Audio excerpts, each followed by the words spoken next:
Registros históricos e fotográficos estão no livro Victor From, 1860, do jornalista Silmar Francesquito. A obra conta a história de um respeitado fotógrafo francês que percorre o estado a pedido de Dom Pedro II para registrar as colônias de imigrantes em solo capixaba. Silmar é autor de outros livros sobre imigração e é diretor-geral do Arquivo Público do Estado. Olá, começa agora mais um programa Um Dedo de Prosa. É o nosso espaço aqui na TV Alice para falar sobre literatura. E hoje nós vamos conhecer um pouco do trabalho do jornalista e também escritor Silmar Francesquito. Silmar, seja muito bem-vindo no nosso programa. Obrigado, Gabi. Nós estamos com alguns livros, de sua autoria. Hoje a gente vai falar também um pouco sobre pesquisa, que seus livros têm essa questão da fonte histórica, da pesquisa. E eu queria começar pelo livro Victor From, 1860, que ele vai trazer a história de uma figura importante. Vou deixar para você falar sobre essa figura. Tá ótimo. Então vamos começar por aí. Quem era, quem foi o Victor From?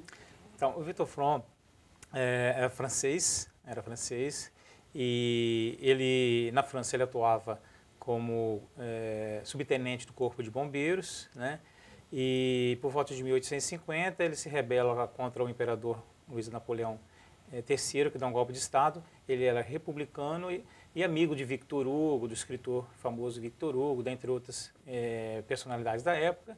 E por conta disso ele é preso na Argélia, depois ele consegue fugir, vai para a Inglaterra, passa por Portugal e em Portugal aprende o ofício da fotografia, E, enfim, no estrangeiro ele não poderia exercer, obviamente, como militar francês que era, Ele tinha que aprender um outro ofício.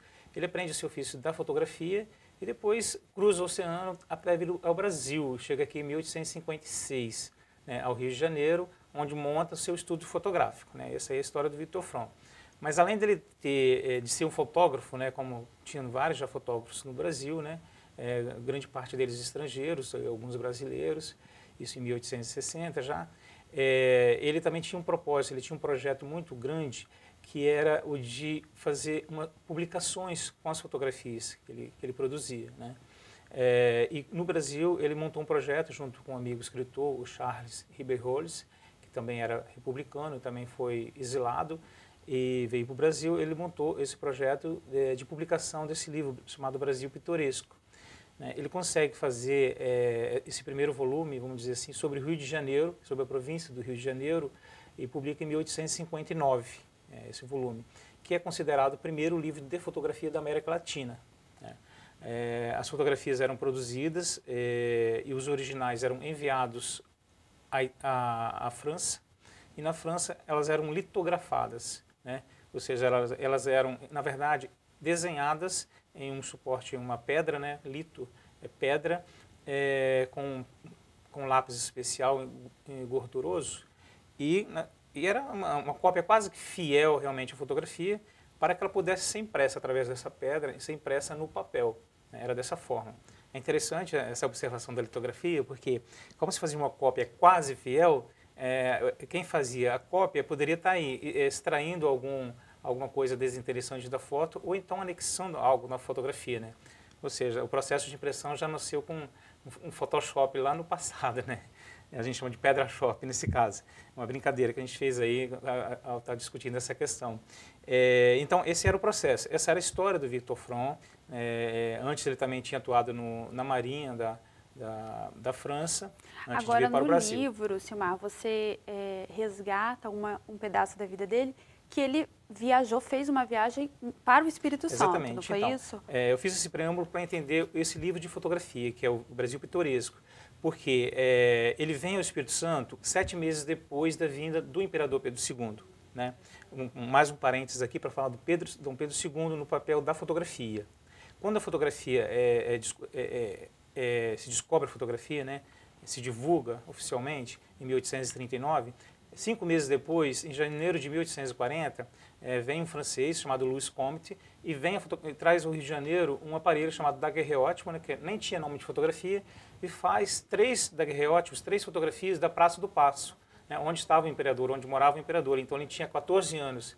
E ele, com certeza, ele viu, ele presenciou esse momento e comprou para si um daguerreótipo, um aparelho de fotografia. Ou seja, foi o primeiro brasileiro a adquirir uma câmera fotográfica, né, e certamente ele fez experimentos, tirou fotografias, é considerado um primeiro fotógrafo brasileiro. Então, o papel do imperador na vinda do Victor From ao Espírito Santo para tirar essas fotografias é muito importante, né, porque ele tinha grande interesse nessa questão das tecnologias da época, do telefone. Ele foi o primeiro a adquirir um telefone, né, com Graham Bell, quando inventou o telefone, na exposição de Filadélfia, nos Estados Unidos. Ou seja, ele estava sempre muito antenado com essas questões, né, além de ser um grande estadista, um grande conhecedor, ou seja, realmente ele era um grande intelectual, o Dom Pedro II. Então, ele vem ao Espírito Santo, fruto de uma visita que ele fez a várias províncias do Brasil, Bahia, Paraíba, Sergipe, Alagoas. Ele vem ao Espírito Santo, né, depois dessa visita às províncias do Norte, a última escala dele aqui, que era no início de 1860. E ele verificou que o Espírito Santo tinha muitas terras do Estado disponíveis para ser colonizadas, né?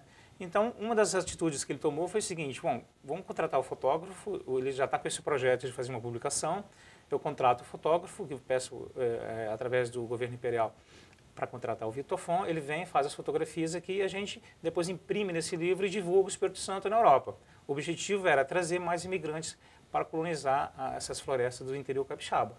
E, inclusive, você, né, conta no livro que ele chegou a ser criticado por isso.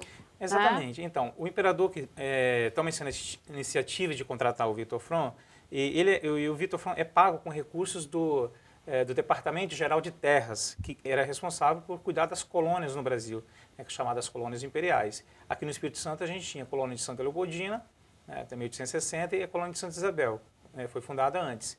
E depois a colônia de Rio Novo, que foi encampado logo depois que o imperador veio, em 1861 ela se tornou do Estado. Antes ela era uma colônia particular. Então, essa história desse barão suíço, o Johann Jakob von Tschudi, que também vem em 1860, ou seja, um mês após o From, na verdade, o From está saindo do Espírito Santo e o Tschudi está chegando para visitar as colônias suíças, porque na Suíça estava havendo muitas denúncias da situação dos colonos aqui no Brasil, tanto nas fazendas de São Paulo, de Bicaba, Ubatuba, nas colônias do Rio Grande do Sul, do Paraná e também no Espírito Santo. Então ele vem visitar os seus conterrâneos aqui como ministro plenipotenciário, né, foi indicado pelo governo suíço. Ele vai nas colônias e verifica que os suíços lá estão passando mal, estão passando fome, as crianças estão morrendo de fome, as mulheres estão se prostituindo para ganhar alguma coisa para se manter, entendeu? Então ele vê uma situação caótica e critica muito o governo por causa disso, né? A situação das colônias aqui, a corrupção que existia na diretoria das colônias, dos servidores da província, da época, entendeu? Da falta de interesse do governo. Ou seja, ele mostra esse panorama, né, que estava acontecendo aqui no Espírito Santo, nessas colônias. E aí, nesse momento que ele critica, nesse relatório, né, que nós traduzimos em 2004, foi uma publicação do arquivo, e nesse momento que ele critica, ele fala assim: puxa vida, está todo mundo aqui passando mal, passando fome, e o governo contrata um fotógrafo, um certo senhor Victor From, é aí que ele dá um nome, né, para fotografar as colônias, para mostrar as colônias como são bonitas essas colônias no exterior, como são lindas, mas vocês não fotografaram o pessoal que está passando fome e estão com dificuldade e na miséria. Então, quer dizer, nessa observação desse terceiro viajante de 1860, que é o barão de Tschudi, ele cita o nome de Victor From, né? E eu tinha visto essas fotografias, né, na Biblioteca Nacional 8 anos antes, né? Enquanto coordenador do Arquivo Público, junto ao diretor-geral da época, Agostinho Lázaro, nós estivemos lá, e eu vi essas fotografias e tive contato com esses originais, só que tinha um detalhe: elas não tinham data, certo? Não se sabia que data ela tinha sido feita, e também não se tinha o nome do fotógrafo, né? Ou seja, eram fotografias que estavam lá sem uma referência, eu sabia se era do Espírito Santo, não sabia o nome do fotógrafo e tal. Então eu fiz essa conexão, essa informação desse ministro suíço com as fotos que eu tinha visto lá na Biblioteca Nacional. Aí eu logo informei a Biblioteca Nacional sobre isso, falei assim: eu localizei um nome aqui, que essas fotografias são do Victor From, né? E foi assim uma grande descoberta para a época, né?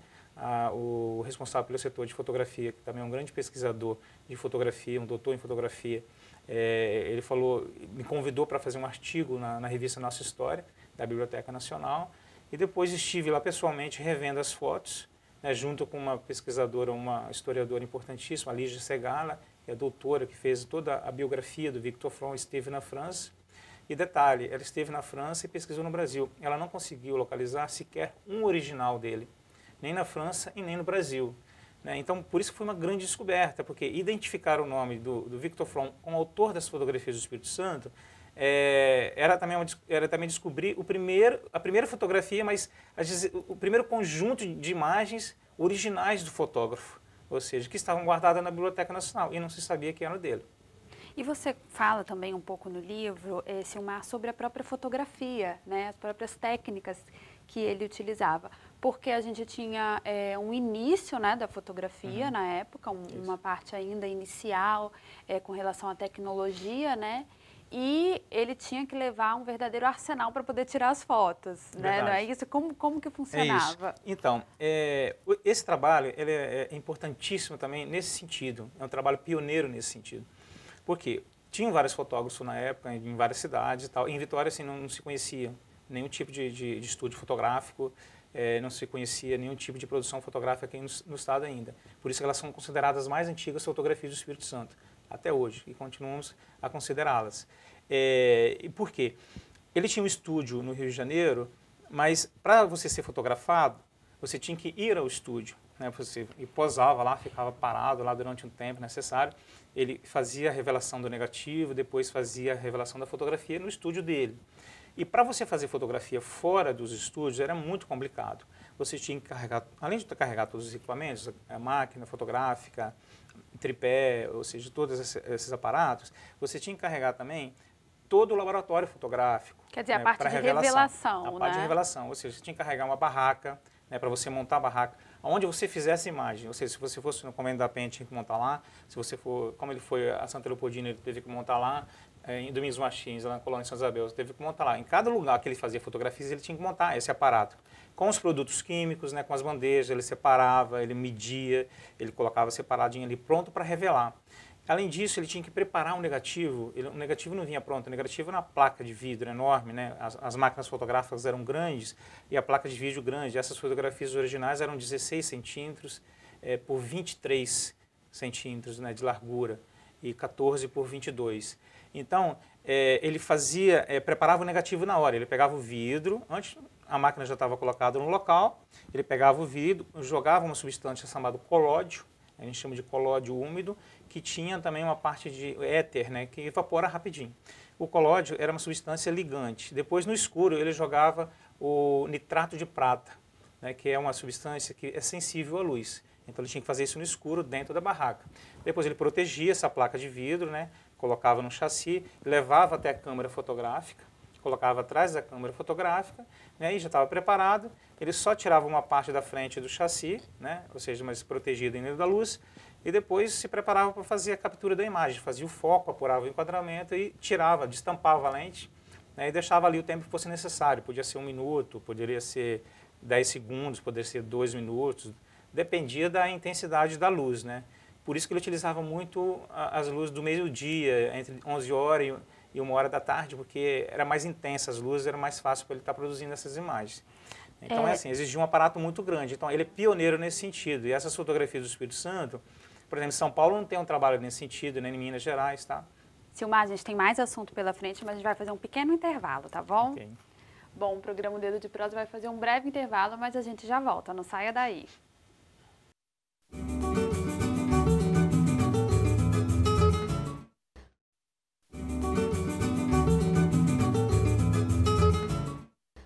Estamos de volta com o segundo bloco do programa Um Dedo de Prosa, hoje conhecendo um pouco do trabalho do jornalista e também escritor Silmar Francesquito. Silmar, a gente já falou um pouquinho sobre, no primeiro bloco, falamos sobre o livro Victor Fromm, 1860, né? Um livro que conta a história de um fotógrafo importante na época, que visitou o Espírito Santo, fez vários registros e você desenvolveu em um trabalho em cima, né, dessas fotografias. Só que você também tem outros livros que trazem também um pouco da história da imigração, né? É um tema recorrente nas suas pesquisas, né? A questão da imigração. Sim. E um dos trabalhos é a construção de um banco de dados, né? De imigrantes. Conta pra gente um pouco desse trabalho. A gente tem 2 livros aqui, né? Um que trata especificamente da imigração italiana, mas outro também que é mais abrangente, né? Conta pra gente um pouco desse trabalho. Então, pegando a ponta aí da fotografia, né, eu fui convidado a trabalhar no Arquivo Público em 1995, né. Eu já tinha um trabalho também voltado à fotografia, me formei em jornalismo e trabalhei como fotógrafo, né, no registro dos usos e costumes, da antropologia visual do interior do Espírito Santo, com referência aos imigrantes italianos, descendentes de italianos, né, arquitetura, modo de vida, culinária, ou seja, diversos aspectos. E também depois, com relação aos alemães, aos pomeranos, também tinha feito esse trabalho. Então, quando entrei no Arquivo Público, já tinha uma pesquisa, né, já tinha inclusive trabalhado numa publicação junto com o Glessi Coutinho, né, e o Agostinho Lázaro, também pesquisadores da migração junto à universidade, no projeto RECIS, e que a gente acabou publicando um livro sobre história oral dos descendentes de imigrantes de Venda Nova do Imigrante, né, o Lembranças Camponesas, isso em 92. Então nós fomos convidados, tanto eu quanto o Agostinho, a trabalhar no Arquivo Público, né, exatamente porque a gente já tinha um trabalho, ele já tinha outros 4 livros publicados também, eu muito mais nessa área de fotografia. Mas o que aconteceu? Quando entrei no arquivo, trabalhando com as fotografias, eu vi que existia uma demanda muito grande na sala de consultas, porque assim, de 50 pessoas que iam ao Arquivo Público e às vezes faziam fila, né, eles iam procurar informações sobre seus antepassados, os imigrantes. Eles queriam fazer busca de árvore genealógica, levantamento sobre a história dos seus antepassados, e também para fazer a questão da cidadania italiana, né? E lógico que a maioria ali eram de descendentes de italianos, né, que estavam buscando essas informações. E existia alguma dificuldade nesses dados? Existia porque a maioria das pessoas ali, inclusive muitos que não tinham assim, o costume de se fazer pesquisa, elas eram obrigadas a pesquisar nos documentos antigos, né, nos documentos manuscritos da instituição, guardado pelo arquivo. Ou seja, cada pessoa daquela manuseando todos aqueles documentos estava deteriorando, ou estavam prejudicando a preservação e a conservação daqueles dados, né? Então, eu iniciei a montar esse projeto, a digitar essas informações e tentar montar realmente um banco de dados, né? As pessoas cobravam isso, né? Acho que vocês têm que fazer isso, tem que formatizar, tem que publicar, fazer livro e tudo.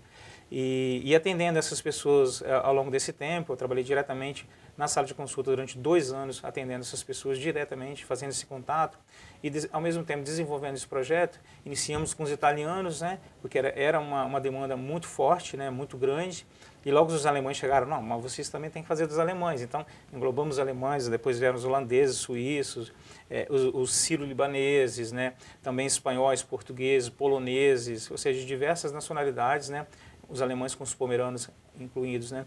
Então a gente abrangeu todo esse trabalho, toda essa pesquisa envolvendo a entrada de todos os estrangeiros do Espírito Santo, né, numa base de dados. O diferencial desse projeto, é bom frisar, porque bases de dados existem em vários estados, no Rio Grande do Sul, São Paulo e tal. O nosso diferencial é a quantidade de informações que a gente tem, a interatividade, ou seja, as famílias, as pessoas, os descendentes, elas também fornecem informações ao Arquivo Público, em termos de base de dados, em termos de informação de documentos que eles guardam em casa, inclusive fotografias, né? E a gente tem um trabalho que eu estabeleci, que é muito complicado, na verdade, pensei que fosse mais simples, mas que tomou muito tempo, que é o cruzamento de informações entre os vários documentos, né? Simplesmente digitar já é difícil por causa da grafia antiga, às vezes é difícil interpretar e muitas das vezes os nomes estão escritos errados, né? Então os próprios copistas eles transcreviam errado de acordo com a pronúncia, imagina um monte de nomes estrangeiros, né? Então, ou seja, os documentos eles não são fiéis à informação exata com relação ao imigrante. Então, era necessário buscar várias informações de outros documentos para chegar realmente a um dado mais correto com relação ao nome das famílias dos imigrantes. E as famílias dos descendentes ajudaram muita gente nesse sentido, né? Isso, lógico, levantou muito tempo. Então, em termos de quantidade, é muita informação, né? E tem essa interatividade. E depois também surgiu a questão da itinerância, né? Que é levar essas informações ao interior através do arquivo itinerante, né? Onde a gente fornece o registro de entrada de imigrante, atendendo diretamente essas pessoas próximas às suas comunidades. Essas informações, né, para organizar esse banco de dados, elas já estavam no Arquivo Público? Sim, são documentos, a maioria que mais de 90% dos documentos do Arquivo do Estado, né, das listas ali guardadas, porque a imigração para o Espírito Santo, ela foi, de certa forma, oficial, né, foi oficial, houve um um interesse, primeiramente, do Império, né? Nós falamos aqui das fotografias do Front, que o imperador queria fazer uma propaganda do Espírito Santo para trazer mais imigrantes. Então, houve um interesse do Império, da província e depois também do Espírito Santo enquanto Estado de trazer imigrantes. Então, houve uma participação oficial do Estado e da província. E nessa interação, na contratação desses imigrantes, na contratação das empresas e dos navios para trazer esses imigrantes, houveram a produção de vários documentos. Né? Os navios produziam as listas desses imigrantes e que o governo aqui tinha que ter essa lista, tinha que ter esse controle. Né? E tanto também para a distribuição dos lotes, né, chamado prazos na época, os prazos agrícolas, também se fazia um controle, qual família, qual o número de lote, qual colônia, qual parte da colônia. Então, esse fato, essa participação do governo, houve essa produção documental, que é muito grande e ficou guardada, felizmente, e bem preservada no Arquivo do Estado. Né? E temos também dados do Arquivo Nacional, né, que forneceu cópias de suas listas e microfilmes para que a gente pudesse também extrair os dados do Arquivo Nacional dos imigrantes que passaram no Rio de Janeiro e que vieram para o Espírito Santo. E a gente pôde fazer esse cruzamento de informações. E aí eu acho importante a gente falar também do papel que o arquivo público, né, assume com relação a isso. Qual a importância desse lugar para preservar a nossa história, né, para ser uma referência de pesquisa, né, da nossa história? Exatamente. Veja bem, guardar essas informações, esses nomes lá, olha o quanto que é importante hoje para a gente, né? Como é interessante a gente ir lá e buscar e conseguir achar o nome do nosso bisavô, do trisavô, do avô, né? Ou seja, referência sobre a nossa história. Como é interessante que o Estado tenha um espaço onde eu, enquanto cidadão capixaba, posso lá, encontro referências sobre a minha família, né? Sobre os meus antepassados que vieram de outro país. E como é importante também para os descendentes de escravos, afrodescendentes, os descendentes de índios, ou seja, de todas as etnias que nós temos no Espírito Santo, encontre uma referência como arquivo público para buscar a sua história que essa documentação sirva para construir a nossa história. Né? Também esse é o papel, por exemplo, dessas fotografias, como eu estava falando para você, de você ter, como foi importante o imperador, né, que era o primeiro fotógrafo, depois ele foi um colecionador, ele tinha mais de 25 mil imagens, e quando ele perdeu o poder, ele foi exilado, né, foi defenestrado pelo poder com a proclamação da República em 1889, ele tem que ir para Portugal com a família, ele faz um gesto de grande dignidade como brasileiro, ele doa todo esse acervo para a Biblioteca Nacional, ou seja, isso aqui pertence aos brasileiros. Então esse ato do imperador, ou seja, de preservar isso para gerações futuras, e da biblioteca também de preservar esse acervo, que permitiu que a gente tivesse acesso para estar hoje contando a história do Espírito Santo com essas imagens. Da mesma forma, o Estado do Espírito Santo, que tem um arquivo público, né, centenário, manteve essa instituição e que agora está servindo para contar a nossa própria história, né? Com essas publicações, com esses livros, ou seja, e tantas outras histórias. Nós estamos falando aqui só de imigrantes, no caso desses 2 livros. Mas quantos livros sobre a escravidão a gente pode escrever? Nós vamos publicar ainda um livro esse ano sobre os negros no Espírito Santo, vamos publicar sobre os alemães, já publicamos sobre índios, já publicamos também sobre os negros, sobre os colonizadores, enfim, diversas etnias que formam, né, que compõem o povo capixaba. Ou seja, com base na documentação do arquivo público. Né? Então é importante que o capixaba se veja, né, no arquivo do Estado e também veja um exemplo, né, de como ele deve guardar os seus documentos, as suas fotografias. Né? Eu ia justamente falar isso, que fica de exemplo para a gente, né? De guardar os nossos registros. Exatamente. A gente guardar em casa os nossos registros fotográficos, né? Quanto é importante, né, quando você pega uma fotografia do seu avô, do seu bisavô, lá tem aquelas pessoas, e através daquela fotografia você consegue contar a história de cada pessoa, e de repente tem uma casa ao fundo, essa casa em tal local, e de repente tem uma paisagem, ou seja, você vai criando aí, você vai fazendo reviver aquela memória, é uma forma também de fazer reviver a memória daquelas pessoas, né? O que fortalece a gente enquanto cidadão, enquanto pessoa, né? E também no plano governamental, o quanto é importante os municípios também, né? Você, enquanto você mora um munícipe também, cobrar do seu município, da sua prefeitura, que guarde bem os documentos, que preserve bem os documentos, né? Que faça a boa gestão desses documentos, Porque é uma responsabilidade muito grande que nós temos hoje para as futuras gerações, né? No futuro as pessoas irão cobrar. O que foi feito, né, em 2016, né, o que nós fizemos em 2016 para que essa documentação fosse preservada, né? Então, assim, talvez seria a mensagem mais importante, né, dessas publicações, dessa pesquisa que a gente faz, com relação a isso, sabe, de deixar ser um exemplo, né, o que a gente pode estar fazendo para deixar para o futuro. Silmar, nossa entrevista está chegando ao fim, mas eu ia justamente te perguntar se existe algum projeto futuro. Você já adiantou um pouco, né, que tem aí novas publicações pela frente. Fala um pouco mais para a gente sobre essas novas perspectivas. Então, eu acho assim, o livro é algo fantástico ainda, continua sendo com o advento da informática, com o advento da informação.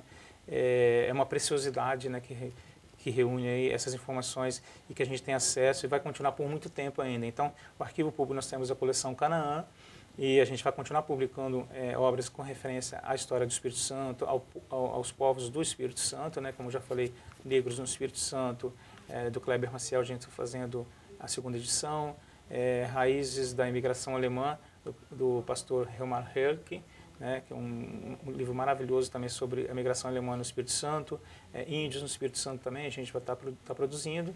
E agora, nós temos uma grande responsabilidade também, não só com os documentos, nem suporte físico, né, em papel e tudo, mas hoje com o advento da informática, né? Então a gente tem que ter uma preocupação muito grande de tudo aquilo que a gente está produzindo em termos de documentação digital, de como a gente vai guardar esse material, de como a gente vai eliminar, se vai guardar, como faz toda essa gestão dessa documentação, né?